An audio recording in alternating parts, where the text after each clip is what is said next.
মৃত্যু আসার আগেই আপনার পরিবারকে যেসব বিষয়ে ওসিয়ত করে যাবেন। 1. আমার মৃত্যুর সংবাদ শুনলে ইন্না লিল্লাহি ওয়া ইন্না ইলাইহি রাজিউন পড়বেন। 2. আমার মৃত্যুকে অকাল মৃত্যু বলবেন না, কারণ আমি আমার নির্ধারিত রিজিক ভোগ করে ফেলেছি।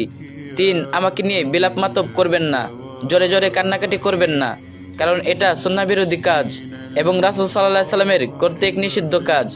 4. আমার মৃত্যুতে 40 কুলখানি মিলাদ করবেন না, কারণ এটা স্পষ্ট বেদাত। 5. যারা আমার মৃত্যুর সংবাদ শুনবেন তারা অবশ্যই আমার জানাজায় অংশগ্রহণ করার চেষ্টা করবেন। 6. আমার লাশ মাহরাম ছাড়া অন্য কাউকে দেখাবেন না।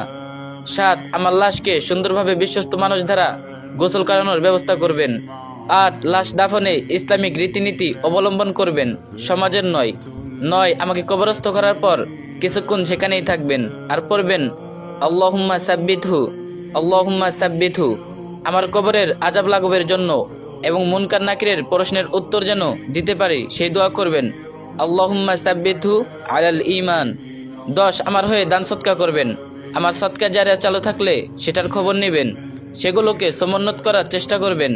11. আমার মৃত্যু থেকে এই শিক্ষা নিয়ে ফিরে যাবেন, আপনারও সময় অতি নিকটে। 12. আমার ছবি কোথাও দিবেন না, আমার আইডি বা অন্য কারো কাছে ছবি থাকলে তা ডিলিট করে দিবেন।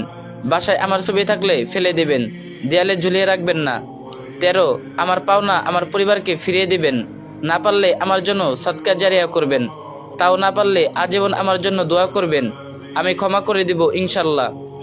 14. আপনি আমার কাছে কিছু পেয়ে থাকলে আমার জীবিত অবস্থায় আমার কাছে চেয়ে নেবেন, আর যদি মরে যাই পরিবারের কাছে চাইবেন।